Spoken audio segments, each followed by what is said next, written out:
For a second, I thought we were gonna react to another Chun-Li shower scene.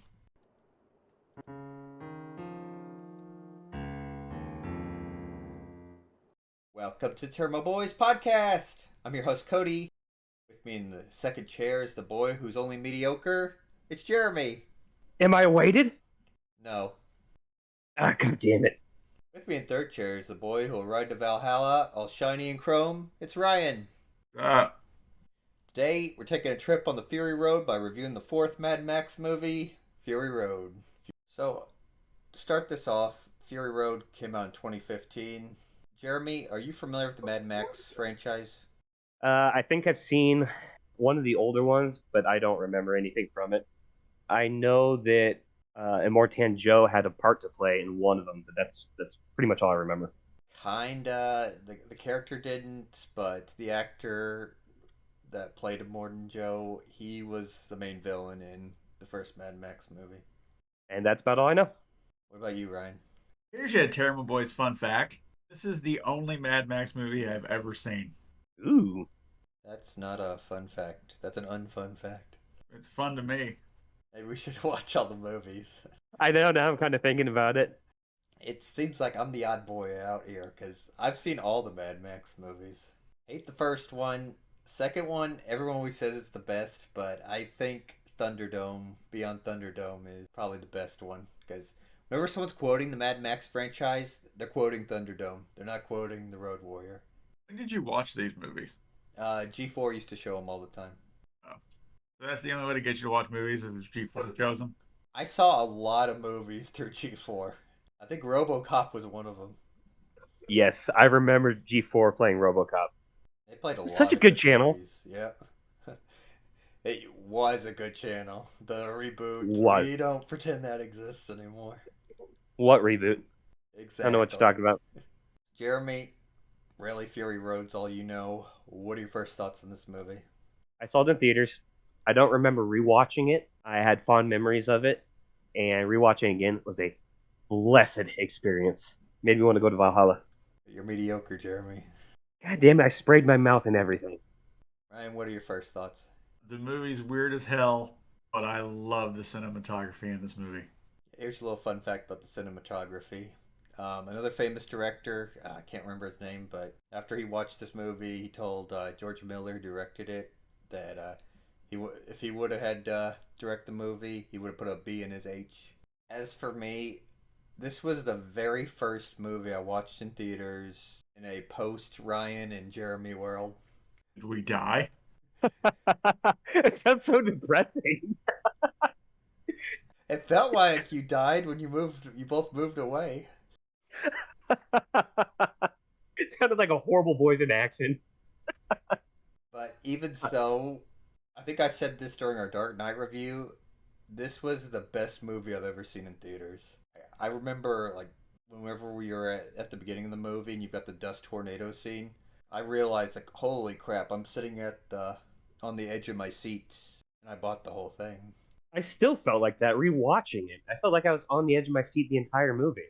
So, Jeremy, what did you love about this movie? Oh, Jesus Christ, where to start? Cast. It was an all-star cast for me, and I'm a big fan of Tom Hardy anyway. I loved the world building, even though it was all done during pretty much a single chase. There was a lot of world building. There was character development, again, during a single chase. The action sequences were amazing. The set pieces blew my mind, especially the giant tornado. There's so much to love about this movie. Did you know that 80 to 90% of it was all practical effects? I did actually. Do I get bonus points for my research? You don't get bonus points for the bare minimum. God damn it. Well, at least I didn't lose any points. Yes, I did, and it paid off very, very well. They actually used very little CGI from what I read. They use it sparingly, is what I read. You could tell when they're using it, but just because you can tell doesn't mean it's bad CGI. It just stands out a little bit. And it's not possible for a steering wheel to fly in slow motion. True that. And with that being said, this movie came out in 2015, and it looks a hell of a lot better than most movies of its era. Agreed. If you didn't see, The budget on this is between 155 million and 185 million, so it had a hefty amount of money behind it. That's a big name stars in there. Ryan, is there anything you'd like to add to what Jeremy said? Nah, pretty much spot on. I will add some stuff onto it. Do it. I'm not a car guy and I'm not a gun guy, but just seeing like all the cars and guns on screen, it was absolutely amazing. Get you like rock hard. You know what I'm getting you for Christmas? A brand new car. Gun. Ooh. Get you a toy of a war rig. Super soaker. Super soaker. Nerf gun. Yeah. I'll paint it to look like guns in this movie. I'll put it on. I'll mount it on a tricycle. Mad Cody, not so Fury Road. Like passive road. But here's your little fun fact about the Mad Max franchise. This is really the only Mad Max movie that's extremely heavy on guns.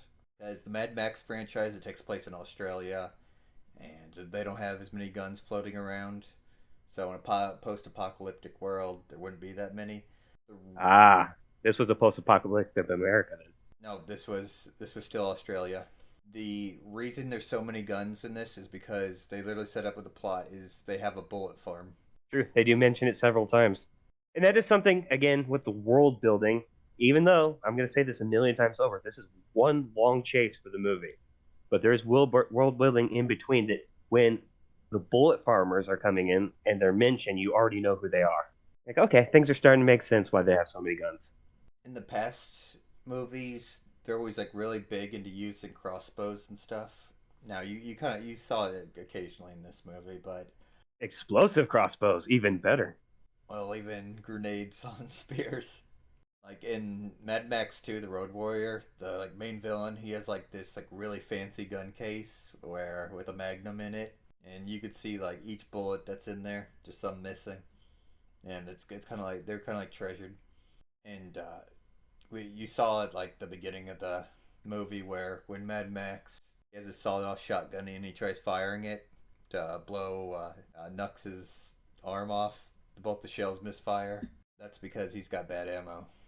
That's actually a common thing in the Mad Max franchise. The most valuable things are water, gas, and ammo. The big thing about Fury Road is Mortem Joe. He has extreme quantities of all three of them. That's why he's pretty much formed a like religion, like a Viking religion around cars. So Jeremy, what was your favorite scene in the movie?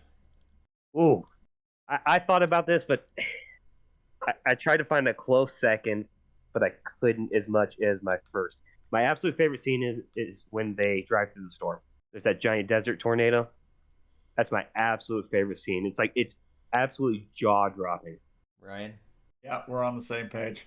All three of Couldn't have us said are. it better myself. Yeah, all three of us are on the same page. That's the I first had a good feeling. 20 minutes of the movie. It's just completely. Like I said, I remember being on the edge of my seat in the theaters during that. My jaw dropped rewatching it. I even took a break from eating my popcorn. It was that good. Did you know the guy with the guitar? He's got a whole backstory. Really? Yeah. I mean, he's a interesting fellow to say the least. So I would hope he gets some sort of backstory. Well, the reason why George Miller is such a good director is because he said that like every item and every person in the world should have a backstory. What I read was that apparently he was like born blind, and his mother, I think she might have been blind too, but she took the both of them and lived inside of a mine since you really don't need eyesight for a mine. And Mortem Joe found him when his mother had died, and he ended up cutting off her face and making that mask that he wore. That is pretty wild. He learned how to play guitar in the mines, so now he's got like a moving car stage. One of the most fun characters to watch in the entire movie was him. That guy was like it's like a famous like Australian guitarist too. Really? Yeah, Even better. I think the guitar weighed like 150 pounds, and it was a literal flamethrower. Oh, awesome. There's so many flamethrowers in this movie. It brought out my inner bad child. What did you think about the villain, Jeremy?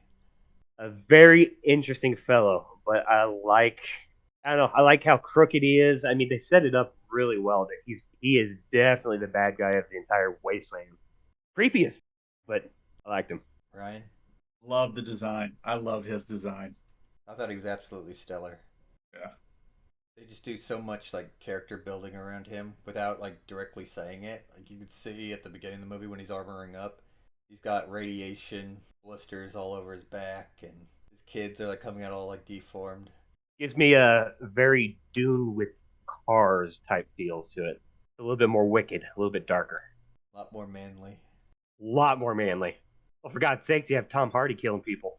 Seriously, this movie is so fun. It's one of the most fun movies I've rewatched in I don't remember how long. I mean, we've had a couple really good ones, but this one is just it's nonstop from beginning to end. Yeah, there's really not a bad scene in it. If I had to give the movie some criticism, I hate how the bullet farmer guy he gets killed off screen. I feel like that might have been cut out of the movie because I read that the original cut of the movie was like 3 hours and 30 minutes, but now it's down to 2 hours. And I remember being disappointed in the theaters that he was killed off screen. Yeah, I can see that.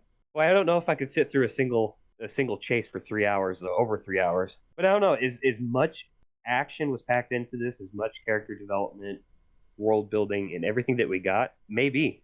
And here's the thing: I bet you don't know all the character development either. Let's go for it. So time for a little bit of Jeopardy. So Jeremy, first question for you: what was the point of the blood banks? Is it that the war boys were like constantly dying and they needed the blood? You are correct. Why were they dying? I imagine some sort of poisoning. I'm gonna say from drinking gasoline. Nope. Ah, goddamn. It's radiation poisoning. Okay. There was a nuclear war. If you're on, they said it like once in the movie, but whenever Nux just gives up because he really screwed up, he points like his tumors on his shoulder. Makes sense to me. Ryan, who was the little girl and the woman that Max constantly had flashbacks about, like PTSD ones? They were. I don't know. I don't remember. Jeremy, you want to steal this? Wife and child. Everyone thinks that, but it's not. You. I swear I heard. I swear I thought there was a reference to it in the movie. Okay, I'm asking a trick question, by the way. The whole idea behind the Mad Max franchise. I'm going to start off by saying this: like, no one knows if this is an actual sequel or if it's a complete reboot. That answer is like so great, it's not funny. But in the first Mad Max movie, the world's kind of falling apart because it's the early days of the apocalypse, and Max is still a police officer trying to hold everything together. And near the end of the movie, his wife and daughter get killed. So everyone thinks it's those two, but there was I think it's either 3 or 4 comic special that was released with the movie that explains some of Max's story, some of Furiosa's, and some of Mortem Joe's. And the little girl and the woman, they were basically people Max had just recently tried to save from the buzzards, but they ended up getting killed. I need those comics now. I love homework with my movie. You got the extra credit last week. Now, here's your little bonus fun fact. There was also a video game around the time. I'm not going to say it has nothing to do with the movie, but it's kind of a prequel where you find out why Max is being chased at the beginning. At the beginning of the game, Mortem Joe's one of his like oldest sons. He's the villain of it, and Max ends up sticking a chainsaw through his head, and somehow he survives that and has a chainsaw blade through his head the entire game until you kill him. A take on the new Chainsaw Man anime, except that was first. Maybe that's where Chainsaw Man anime came up with it. The blade sticking in his head, not out of it. Now, there's a specific scene I want to talk about. It's the scene where all of Mortem Joe's stolen wives are washing each other. So, Jeremy, you know what time it is? What time is it, Cody? It's time for Boop Bonanza! Ah, yes. Jeremy, what do you think about those boobs? You know, my reaction would be much like Tom Hardy's at first. I would think I was, I found the little mirage in the desert. It's too good to be true. Boobs make the world go round, man. Boobs are also God damn, they round. do. Yeah, those are some pretty nice boobs. Would have been a desert miracle. That was another Boop Bonanza. For a second, I thought we were gonna react to another Chun-Li shower scene. No, we could react to a breeder shower scene though. Breeders, such a vulgar term.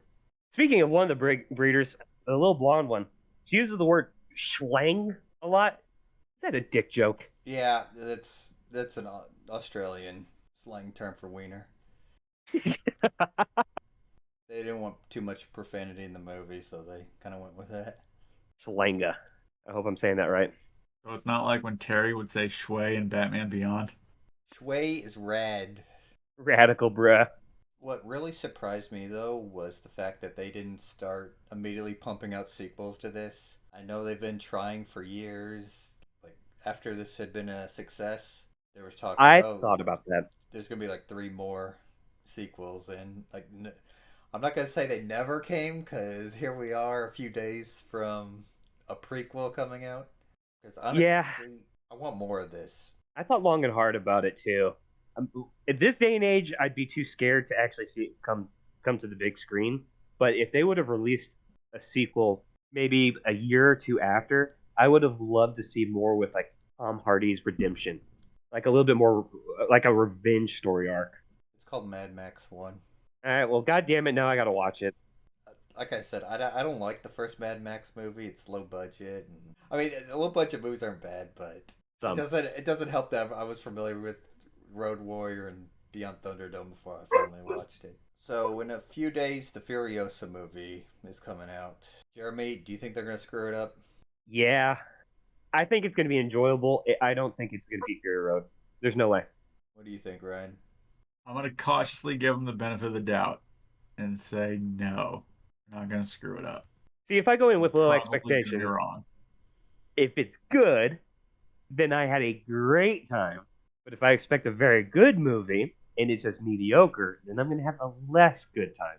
I do remember before this movie came out, I was kind of skeptical of that, and then at the new company I was working at, one of the guys told me, it's like, he got like an advanced screening. He's like, oh, that was a really good movie. You gotta go see it.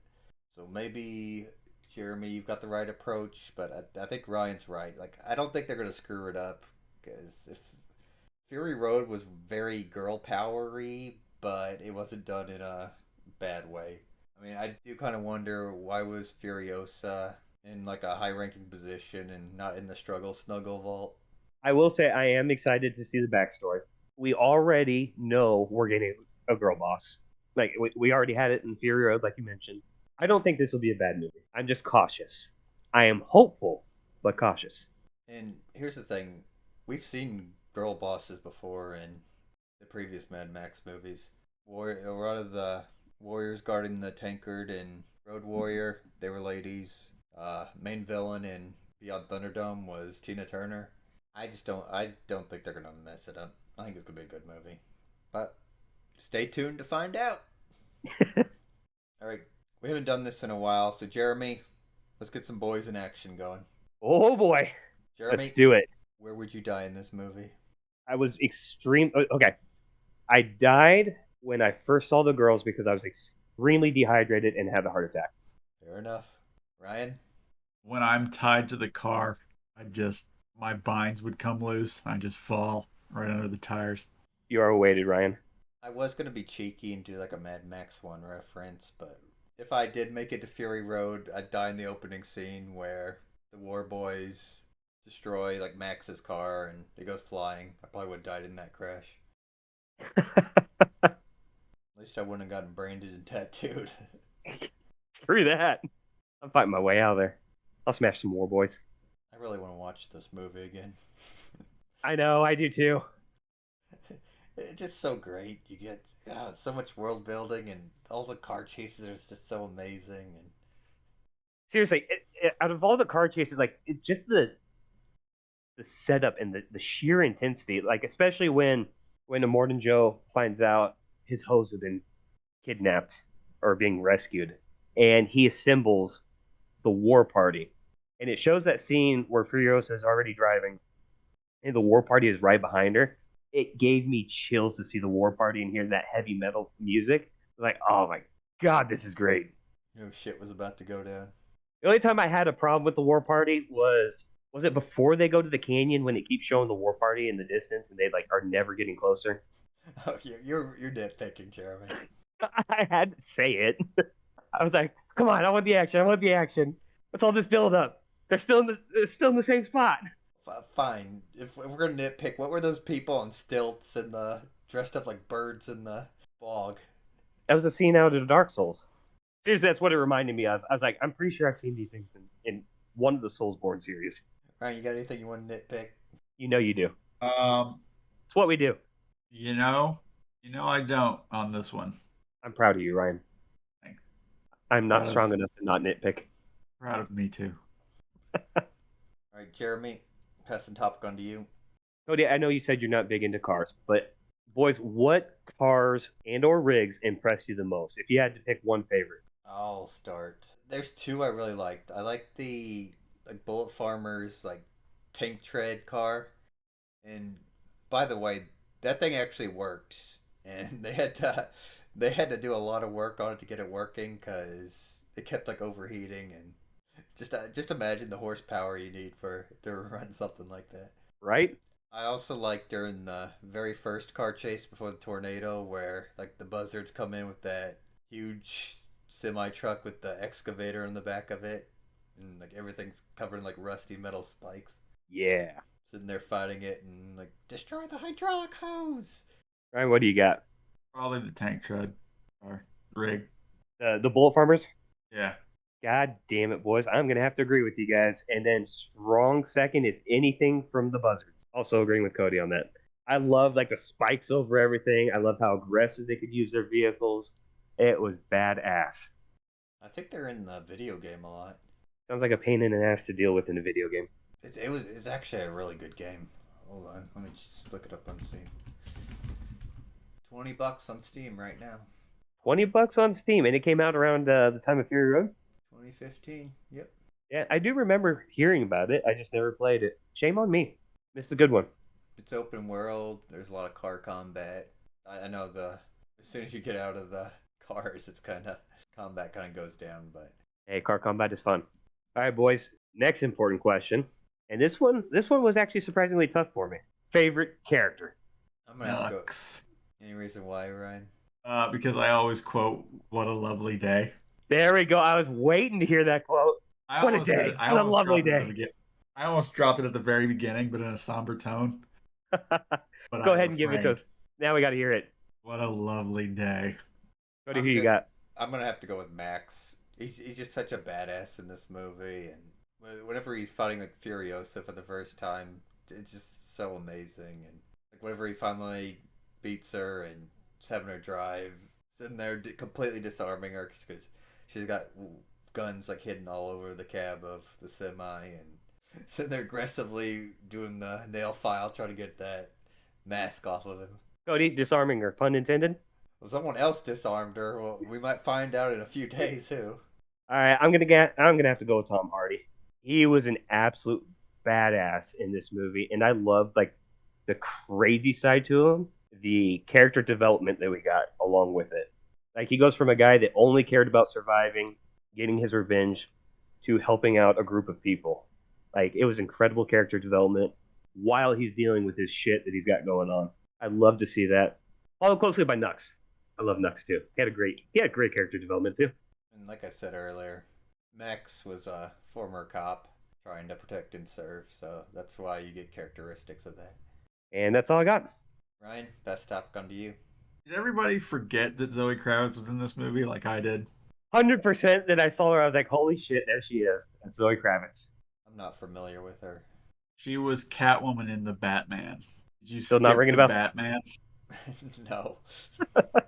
I mean, we've been over before that Batman likes smashing Catwoman box. All right, Jeremy, final thoughts? This is an incredible movie. We say that a lot, but this is up there. There's nothing bad I can say about this movie. And it's worth the 2 hours. Like I said, I might have even been interested in seeing the full release of a 3 hours or 3 hour and 30-minute one. It was that good. Ryan, final thoughts? Stellar flick. Wish I was a talented filmmaker. It's never too late. Stay tuned for my Mad Max sequel. As for me, This is literally pure, refined Tairimo Boy certified fun. Well said, sir. It's one of the best movies out there. Like I said, you'll get rock hard watching it. Don't you mean you'll get rictus erectus? I'll get rictus erectus very hard. Rictus very erectus. But if you've never seen this movie, shame on you. Watch it. You will absolutely not be disappointed. All right, Jeremy, if you're unaware, Mad Max franchise inspired a lot of other franchises. Was Borderlands one of them? Maybe. I'd say probably yeah. I'm going with it. So for today's scale, we're going to be using two of those. So Jeremy, on a scale of the Fallout TV series to the movie Waterworld, where would you place this? Oh God, yeah, you had to ask that one. I got to put it just underneath Fallout TV series. It hurts to put this anything below anything else, but if you fellas haven't seen Fallout TV series yet, it's the best series I've ever seen. Ryan? Ooh. Uh, mm, above Fallout, but I haven't seen Fallout, so I'm just shooting in the dark there. Okay, we'll have to revisit that. Ryan, I'm in the same boat as you. Then I'm going to place it in the same. All right, for both of you boys, we are going to revisit that after we watch the Fallout TV series. We're exhausted with series boys right now, Jeremy. You won't be with that one, but that is an investment because all episodes are like an hour long at least. So, All right, everyone. Thank you for listening to another episode of Termo Boys podcast. Don't forget to like, subscribe, leave a comment, telling us how much you love the Mad Max series. And don't forget to ring that motherfucking bell. Stay tuned for more episodes.